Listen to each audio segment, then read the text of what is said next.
शांताकारं भुजंगशयनं पद्मनाभं सुरेशं विश्वाधारं गगनसदृशं मेघवर्णं शुभांगं लक्ष्मीकान्तं कमलनयनं योगिभिध्यानगम्यं वंदे विष्णुभवभयहरं सर्वलोकैकनाथं। मंगलम भगवान विष्णु मंगलम गरुड़ध्वज मंगलम पुंडरीकाक्ष मंगलाय तनोहरि। ओम नमो भगवते वासुदेवाय। आज का दिन आप सभी के लिए मंगलमय हो। एकादशी तिथि भगवान विष्णु को समर्पित होता है। सावन मास के शुक्ल पक्ष की एकादशी को पुत्रदा एकादशी के नाम से जाना जाता है। धार्मिक मान्यता है कि पुत्रदा एकादशी का व्रत रखने से संतान के कष्ट दूर हो जाते हैं। साथ ही इस व्रत के प्रभाव से पुत्र की प्राप्ति होती है और जन्म जन्मांतर के पाप कर्मों से छुटकारा मिल जाता है। पुत्रदा एकादशी तिथि पर भगवान विष्णु की पूजा की जाती है और दिन भर संयम में रहकर व्रत रखा जाता है। पुत्रदा एकादशी के दिन पुत्रदा एकादशी की कथा अवश्य सुनना चाहिए, साथ ही दूसरों को भी सुनाना चाहिए। इसके श्रवण मात्र से ही श्री हरि की कृपा प्राप्त होती है और मनोकामना पूर्ण होती है। तो आइए सुनते हैं पुत्रदा एकादशी व्रत कथा। सब धर्मों के ज्ञाता, वेद और शास्त्रों के अर्थ ज्ञान में पारंगत, सबके हृदय में रमण करने वाले श्री विष्णु के तत्व को जानने वाले तथा भगवत परायण प्रहलाद जी जब सुखपूर्वक बैठे हुए थे, उस समय उनके समीप स्वधर्म का पालन करने वाले महर्षि कुछ पूछने के लिए आए। महर्षियों ने कहा, प्रहलाद जी, आप कोई ऐसा साधन बताइए जिससे ज्ञान, ध्यान और इंद्रिय निग्रह के बिना ही अनायास भगवान विष्णु का परम पद प्राप्त हो जाता है। उनके ऐसा कहने पर संपूर्ण लोगों के हित के लिए उद्धत रहने वाले विष्णु भक्त महाभाग प्रहलाद जी ने संक्षेप में इस प्रकार कहा, महर्षियों, जो 18 पुराणों का सार से भी सारतर तत्व है, जिसे कार्तिकेय जी के पूछने पर भगवान शिव ने उन्हें बताया था, उसका वर्णन करता हूं, सुनिए। महादेव जी ने कार्तिकेय जी से कहा, जो कली में एकादशी की रात में जागरण करते समय वैष्णव शास्त्र का पाठ करता है, उसके कोटि जन्मों के किए हुए 4 प्रकार के पाप नष्ट हो जाते हैं। जो एकादशी के दिन वैष्णव शास्त्र का उपदेश करता है, उसे मेरा भक्त जानना चाहिए। जिसे एकादशी के जागरण में निद्रा नहीं आती तथा जो उत्साहपूर्वक नाचता और गाता है, वह मेरा विशेष भक्त है। मैं उसे उत्तम ज्ञान देता हूँ और भगवान विष्णु मोक्ष प्रदान करते हैं। अतः मेरे भक्त को विशेष रूप से जागरण करना चाहिए। जो भगवान विष्णु से वैर करते हैं, उन्हें पाखंडी जानना चाहिए। जो एकादशी को जागरण करते और गाते हैं, उन्हें आधे निमेष में अग्निष्टोम तथा अतिरात्र यज्ञ के समान फल प्राप्त हो जाता है। जो रात्रि जागरण में बारंबार भगवान विष्णु के मुखार बिंद का दर्शन करते हैं, उनको भी वही फल प्राप्त होता है। जिनके वंश के लोग एकादशी की रात में जागरण करते हैं, वे ही धन्य हैं। जिन्होंने एकादशी को जागरण किया है, उन्होंने यज्ञ, दान, गया, श्राद्ध और नित्य प्रयाग स्नान कर लिया है। उन्हें सन्यासियों का पुण्य भी मिल गया और उनके द्वारा इष्टपूर्त कर्मों का भी भली भांति पालन हो गया। षडानन, भगवान विष्णु के भक्त जागरण सहित एकादशी व्रत करते हैं, इसलिए वे मुझे सदा ही विशेष प्रिय हैं। जो एकादशी की रात में भगवान विष्णु के आगे वैष्णव भक्तों के समीप गीता और विष्णु सहस्त्र नाम का पाठ करता है, वह उस परम धाम में जाता है जहां साक्षात भगवान नारायण विराजमान हैं। जो श्रीहरि के समीप जागरण करते समय रात में दीपक जलाता है, उसका पुण्य 100 कल्पों में भी नष्ट नहीं होता। जो जागरण काल में मंजरी सहित तुलसी दल से भक्ति पूर्वक भगवान श्रीहरि का पूजन करता है, उसका पुनः इस संसार में जन्म नहीं होता। स्नान, चंदन, लेप, धूप, दीप, नैवेद्य और तांबुल, यह सब जागरण काल में भगवान को समर्पित किया जाए तो उससे अक्षय पुण्य होता है। कार्तिकेय, जो भक्त मेरा ध्यान करना चाहता है, वह एकादशी की रात्रि में श्रीहरि के समीप भक्ति पूर्वक जागरण करे। एकादशी के दिन जो लोग जागरण करते हैं, उनके शरीर में इंद्र आदि देवता आकर स्थित हो जाते हैं। जो जागरण काल में महाभारत का पाठ करते हैं, वे उस परम धाम में जाते हैं जहां सन्यासी महात्मा जाया करते हैं। जो उस समय श्री रामचंद्र जी का चरित्र 10 कंठवध पढ़ते हैं, वे योग वेताओं की गति को प्राप्त होते हैं। जिन्होंने श्रीहरि के समीप जागरण किया है, उन्होंने चारों वेदों का स्वाध्याय, देवताओं का पूजन, यज्ञों का अनुष्ठान तथा सब तीर्थों में स्नान कर लिया। श्री कृष्ण से बढ़कर कोई देवता नहीं है और एकादशी व्रत के समान दूसरा कोई व्रत नहीं है। जहाँ भागवत शास्त्र है, भगवान विष्णु के लिए जहाँ जागरण किया जाता है और जहाँ सालग्राम शिला स्थित होती है, वहाँ साक्षात भगवान विष्णु उपस्थित होते हैं। पुत्रदा एकादशी व्रत की कथा के अनुसार एकादशियों के महात्म्य का आनंद लेते हुए युधिष्ठिर ने कहा, हे प्रभु, एक कल्याणकारी और महापुण्यदायी कथाएं सुनकर मेरे आनंद की सीमा नहीं है और मेरी जिज्ञासा बढ़ती जा रही है। हे कमल नयन, अब आप मुझे श्रावण माह के शुक्ल पक्ष की एकादशी की कथा सुनाने की कृपा करें। इस एकादशी का क्या नाम है तथा इसके व्रत का क्या विधान है? इसमें किस देवता का पूजन किया जाता है और इसका व्रत करने से किस फल की प्राप्ति होती है? श्री कृष्ण भगवान ने कहा, हे युधिष्ठिर, श्रावण माह के शुक्ल पक्ष की एकादशी की कथा के श्रवण मात्र से ही अनंत यज्ञ का फल प्राप्त होता है। हे युधिष्ठिर, द्वापर युग के आरंभ में ही महिष्मति नाम की एक नगरी थी। उस नगरी में महाजित नाम का एक राजा राज्य करता था। वह पुत्रहीन था, इसलिए वह सदा दुखी रहता था। उसे वह राज्य सुख और वैभव सभी कुछ बहुत ही कष्टदायक प्रतीत होता था, क्योंकि पुत्र के बिना मनुष्य को इस लोक और परलोक दोनों में सुख नहीं मिलता है। राजा ने पुत्र प्राप्ति के बहुत उपाय किए, किंतु उसका हर उपाय निष्फल रहा। जैसे जैसे राजा महाजित वृद्धावस्था की ओर बढ़ता जा रहा था, वैसे वैसे उसकी चिंता भी बढ़ती जा रही थी। एक दिन राजा ने अपनी सभा को संबोधित करके कहा, न तो मैंने अपने जीवन में कोई पाप किया है और न ही अन्यायपूर्वक प्रजा से धन एकत्रित किया है, न ही कभी प्रजा को कष्ट दिया है और न कभी देवता और ब्राह्मणों का निरादर किया है। मैंने प्रजा का सदैव अपने पुत्र की तरह पालन किया है, कभी किसी से ईर्ष्या भाव नहीं किया, सभी को एक समान समझा है। मेरे राज्य में कानून भी ऐसे नहीं हैं जो प्रजा में अनावश्यक डर उत्पन्न करे। इस प्रकार धर्मयुक्त राज्य करने पर भी मैं इस समय अत्यंत कष्ट पा रहा हूं। इसका क्या कारण है? मेरी समझ में कुछ नहीं आ रहा है। आप इस पर विचार करें कि इसका क्या कारण है और क्या इस जीवन में मैं इस कष्ट से मुक्त हो पाऊंगा। राजा के इस कष्ट के निवारण के लिए मंत्री आदि वन को गए, ताकि वहां जाकर किसी ऋषि मुनि को राजा का दुख बताकर कोई समाधान पा सके। वन में जाकर उन्होंने श्रेष्ठ ऋषि मुनियों के दर्शन किए।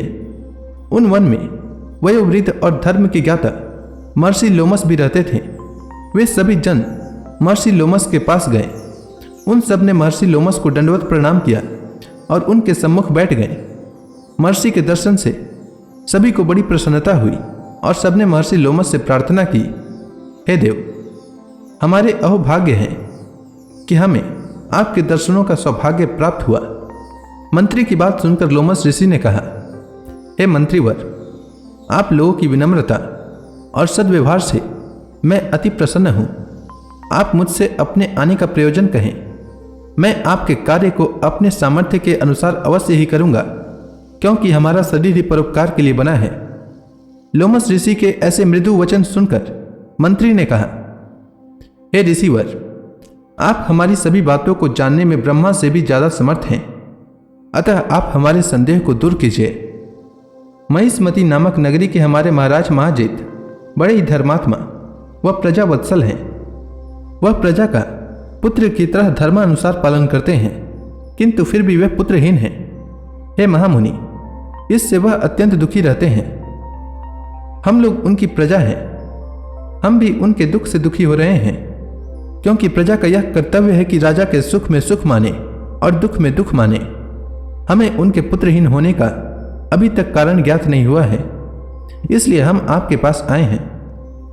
अब आपके दर्शन करके हमको पूर्ण विश्वास है कि हमारा दुख अवश्य ही दूर हो जाएगा, क्योंकि महान पुरुषों के दर्शन मात्र से ही प्रत्येक कार्य की सिद्धि हो जाती है। अतः आप हमें बताने की कृपा करें कि किस विधान से हमारे महाराज पुत्रवान हो सकते हैं। हे ऋषिवर, यह आपका हम पर व हमारे राज्य की प्रजा पर बड़ा ही उपकार होगा। ऐसी करुण प्रार्थना सुनकर लोमस ऋषि नेत्र बंद करके राजा के पूर्व जन्मों पर विचार करने लगे। कुछ पलों बाद उन्होंने विचार करके कहा, हे भद्रजनों, यह राजा पिछले जन्म में अत्यंत उदंड था तथा बुरे कर्म किया करता था। उस जन्म में यह एक गांव से दूसरे गांव में घुमा करता था। एक बार ज्येष्ठ माह के शुक्ल पक्ष की एकादशी के दिन की बात है। यह 2 दिन से भूखा था। दोपहर के समय एक जलाशय पर जल पीने गया। उस स्थान पर उस समय गर्भ धारण की हुई एक गाय जल पी रही थी। राजा ने उसको प्यासी ही वहां से भगा दिया और स्वयं जल पीने लगा। हे श्रेष्ठ पुरुषों, इसलिए राजा को यह कष्ट भोगने पड़ रहे हैं। एकादशी के दिन भूखा रहने का फल यह हुआ कि इस जन्म में यह राजा है और प्यासी गाय को जलाशय से भगाने के कारण पुत्रहीन है। यह जान सभी सभासद प्रार्थना करने लगे, हे ऋषि श्रेष्ठ, शास्त्रों में ऐसा लिखा है कि पुण्य से पाप नष्ट हो जाते हैं, अतः कृपा करके आप हमें कोई ऐसा उपाय बताइए जिससे हमारे राजा के पूर्व जन्म के पाप नष्ट हो जाएं और उन्हें पुत्र रत्न की प्राप्ति हो। सभासदों की प्रार्थना सुनकर लोमस मुनि ने कहा, हे श्रेष्ठ पुरुषों, यदि तुम श्रावण माह के शुक्ल पक्ष की पुत्रदा एकादशी का व्रत और रात्रि जागरण करो और उस व्रत का फल राजा के निमित्त कर दो तो तुम्हारे राजा के यहाँ पुत्र उत्पन्न होगा। राजा के सभी कष्टों का नाश हो जाएगा। इस उपाय को जानकर मंत्री सहित सभी ने महर्षि को कोटि कोटि धन्यवाद दिया तथा उनका आशीर्वाद लेकर अपने राज्य में लौट आए। तदुपरांत उन्होंने लोमस ऋषि की आज्ञानुसार पुत्रदा एकादशी का विधान पूर्वक उपवास किया और द्वादशी को उसका फल राजा को दे दिया। इस पुण्य के प्रभाव से रानी ने गर्भ धारण किया और 9 महीने पश्चात एक अत्यंत तेजस्वी पुत्र को जन्म दिया। हे पांडु पुत्र, इसीलिए इस एकादशी का नाम पुत्रदा पड़ा। पुत्र की इच्छा रखने वाले मनुष्य को विधान पूर्वक श्रावण माह के शुक्ल पक्ष की एकादशी का व्रत करना चाहिए। इस व्रत के प्रभाव से इस लोक में सुख और परलोक में स्वर्ग की प्राप्ति होती है। तो इसी के साथ पुत्रदा एकादशी व्रत की कथा समाप्त होती है। तो प्रेम से बोली भगवान विष्णु की जय, श्री कृष्ण भगवान की जय, समस्त देवी देवताओं की जय।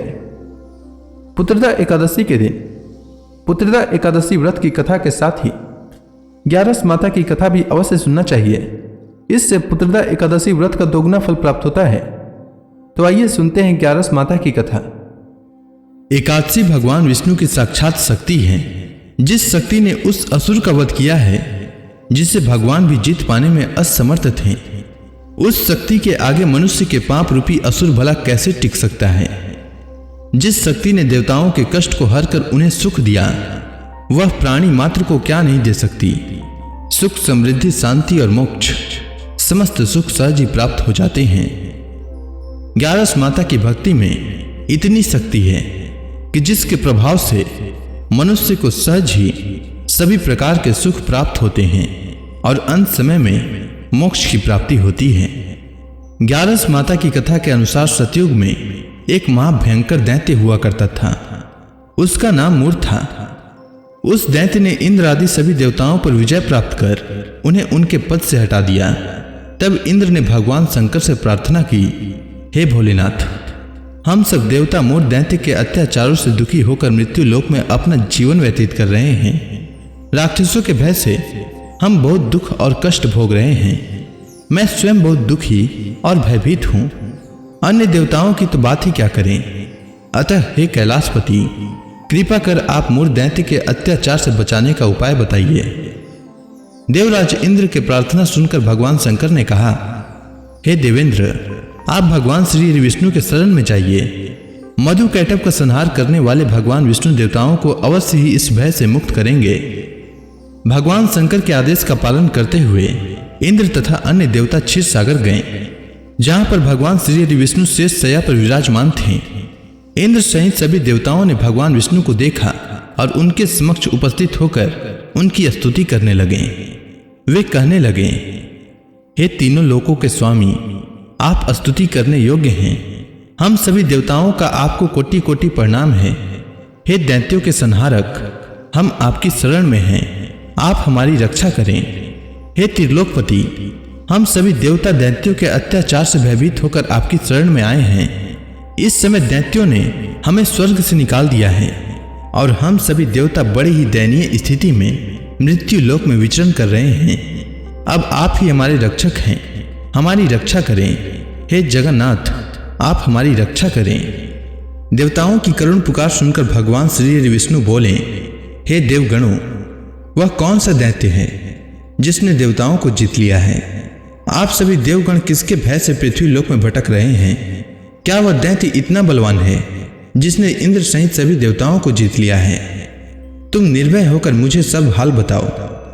भगवान विष्णु के इस स्नेहमयी वचनों को सुनकर देवेंद्र ने कहा, हे प्रभु, प्राचीन काल में ब्रह्म वंश में उत्पन्न हुआ नाड़ी जंगम नाम का एक असुर था, जिसका मूर नामक एक पुत्र है, जो चंद्रवती नामक नगरी में निवास करता है, जिसने अपने बल से मृत्यु लोक और देवलोक को जीत लिया है और सब देवताओं को देवलोक से निकालकर अपने दैत्य कुल के असुरों को इंद्र, अग्नि, यम, वरुण और चंद्रमा आदि सभी को लोकपाल बना दिया है। वह स्वयं सूर्य बनकर पृथ्वी को तापता है और स्वयं मेघ बनकर जल की वर्षा करता है। अतः आप इस बलशाली भयानक असुर का संहार करके देवताओं की रक्षा करें। देवेंद्र के मुख से ऐसे वचन सुनकर भगवान विष्णु बोले, हे देवताओं, मैं आपके शत्रु का शीघ्र ही संहार करूंगा।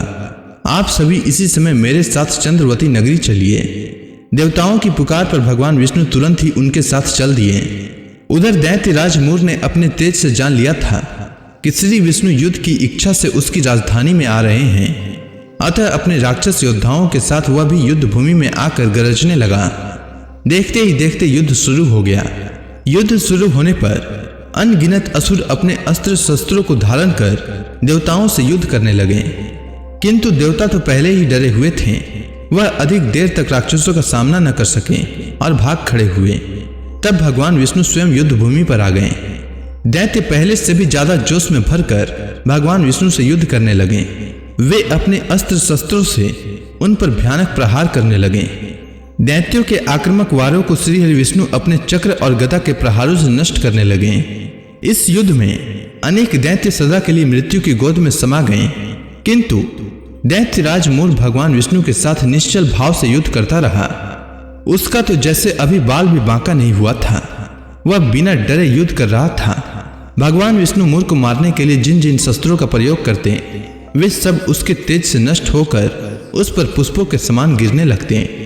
अनेक अस्त्रों शस्त्रों का प्रयोग करने पर भी भगवान विष्णु उससे जीत न सके। तब वे आपस में मल्ल युद्ध करने लगे। भगवान श्री विष्णु उस असुर से देवताओं के लिए सहस्त्र वर्षों तक युद्ध करते रहे, किंतु उस असुर से न जीत सके। अंत में भगवान विष्णु शांत होकर विश्राम करने की इच्छा से बद्रिकाश्रम स्थित 38 कोस लंबी एक द्वार वाली हेमवती नाम की एक गुफा में प्रवेश कर गए। उस गुफा में भगवान ने शयन किया। भगवान विष्णु के पीछे पीछे वह दैत्य भी चला आया था। भगवान श्री विष्णु को सोता देखकर वह दैत्य उन्हें मारने को तैयार हुआ।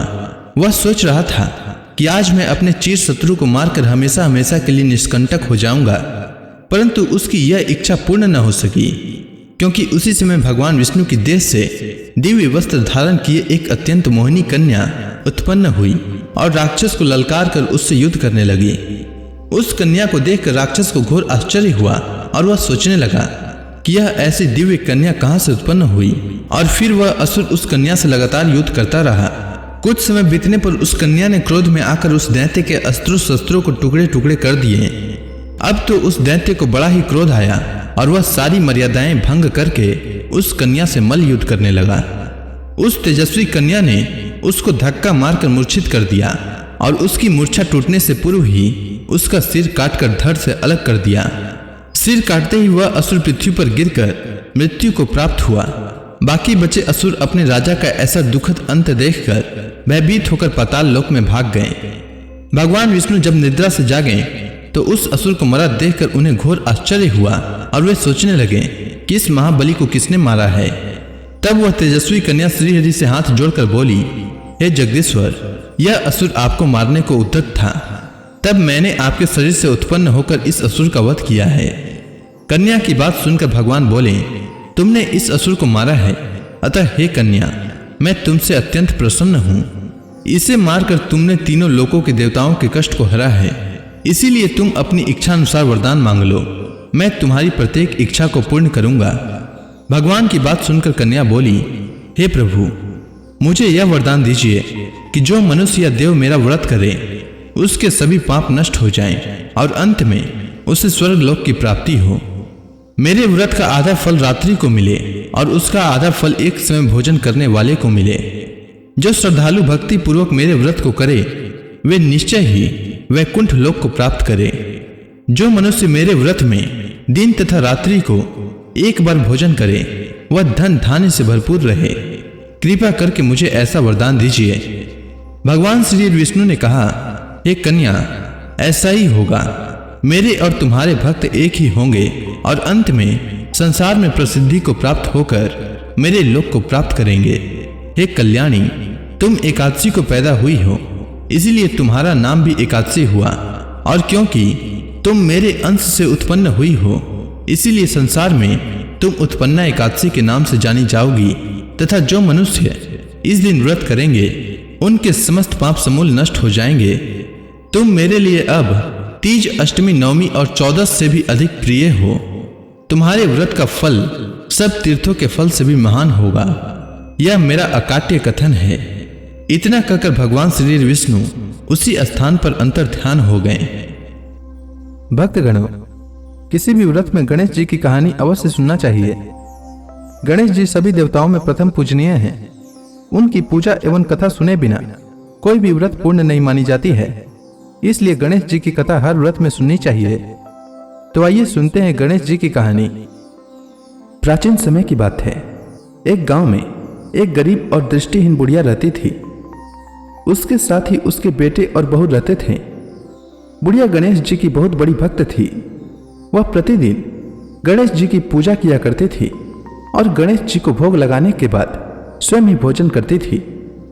एक दिन उसकी पूजा से प्रसन्न होकर गणेश जी उसके सामने प्रकट हुए और बोले, बुढ़िया माँ, तू रोज मेरी पूजा करती है, इसीलिए तू जो चाहे वह मांग ले।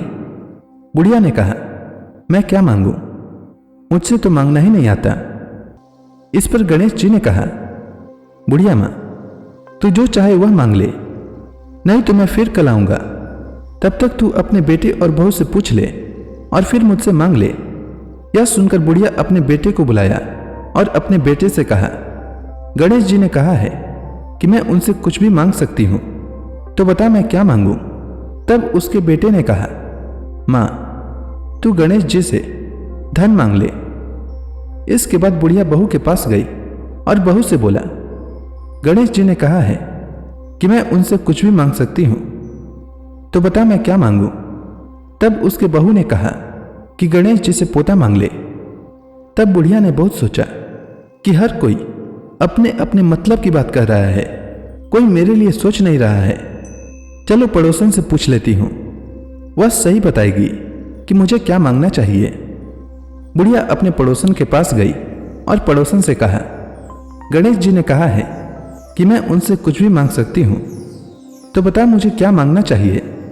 मेरा बेटा कहता है कि धन मांग लो और बहू कहती है कि पोता मांग लो। तब पड़ोसन ने कहा, अरे बुढ़िया, तू तो अब कुछ ही दिन जिएगी, धन और पोता मांगने से तेरा क्या फायदा। तू अपने लिए आंखों की रोशनी मांग ले, इससे तेरी जिंदगी आराम से कट जाएगी। यह सुनकर बुढ़िया अगले दिन गणेश जी की पूजा करती है और उन्हें भोग लगाती है। तभी गणेश जी प्रकट होकर कहते हैं, बुढ़िया माँ, बता तुझे क्या चाहिए। तब बुढ़िया ने गणेश जी से कहा, अगर आप मुझसे प्रसन्न हैं तो मुझे 9 करोड़ की माया, निरोगी काया, अमर सुहाग, आंखों की रोशनी, पोता और सभी परिवार को सुख दे और आखिरी में मुझे मोक्ष दे। यह सुनकर गणेश जी ने कहा, बुढ़िया माँ, यह सब मांगकर तूने तो मुझे ठग लिया, लेकिन वचन के अनुसार जो तूने मांगे हैं वह सब तुझे मिलेगा। इतना कहकर गणेश जी अंतर ध्यान हो गए। बुढ़िया ने जो कुछ मांगा था उसे सब कुछ मिल गया। हे गणेश जी महाराज, जैसे आपने उस बुढ़िया मां को सब कुछ दिया, ठीक वैसे ही हमें दें और सभी कथा सुनने वालों को भी दें। तो प्रेम से बोलिए गणेश जी महाराज की जय। अब आप सभी भक्तगण हाथ जोड़कर भगवान श्री हरि का ध्यान करें, आरती होने वाली है। ओम जय एकादशी माता, मैया जय एकादशी माता। विष्णु पूजा व्रत को धारण करके विष्णु पूजा व्रत को धारण करके शक्ति मुक्ति पाता। ओम जय एकादशी माता। तेरे नाम गिनाऊं देवी भक्ति प्रदान करनी, भक्ति प्रदान करनी। गण गौरव की देनी माता, गण गौरव की देनी माता, शास्त्रों में बरनी। ओम जय एकादशी माता।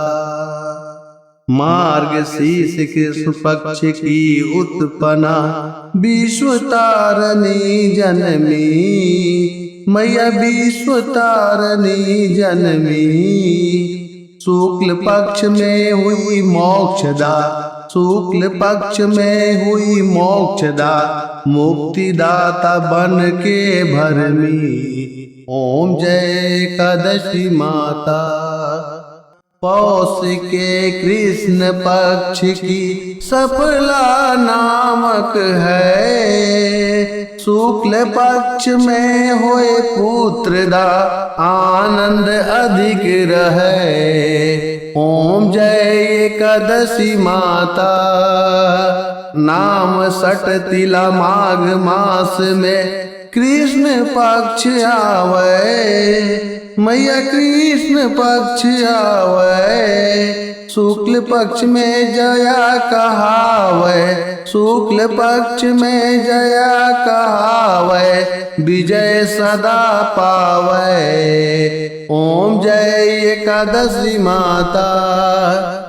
विद्या फाल्गुन कृष्ण पक्ष में शुक्ला अमला की, मैया शुक्ला अमला की। पाप मोचनी कृष्ण पक्ष में चैत्र महाबली की। ओम जय एकादशी माता। चैत्र शुक्ल में नाम कामदा धन देने वाली, मैया धन देने वाली। नाम बरूथनी कृष्ण पक्ष में बैसाख माहवाली।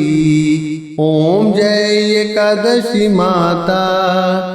शुक्ल पक्ष में होए मोहिनी अपराज्येष्ठ कृष्ण पक्षी, मैया अपराज्येष्ठ कृष्ण पक्षी। नाम निर्जला सब सुख करने शुक्ल पक्ष रखी। ओम जय एकादशी माता।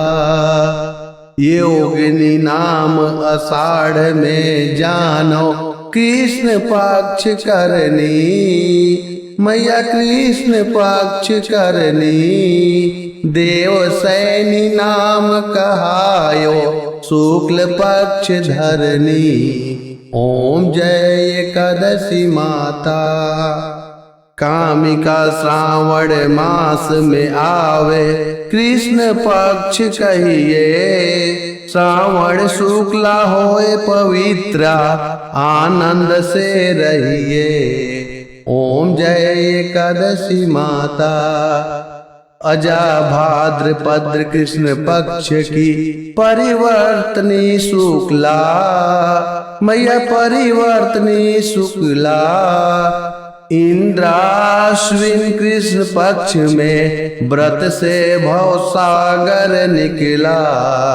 ओम जय एकादशी माता। पापांकुश है शुक्ल पक्ष में आप हरणहारी, मैया आप हरणहारी।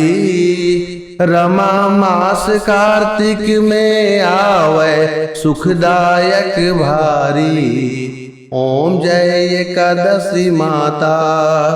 देवोत्थान शुक्ल पक्ष की दुख नाशक मैया।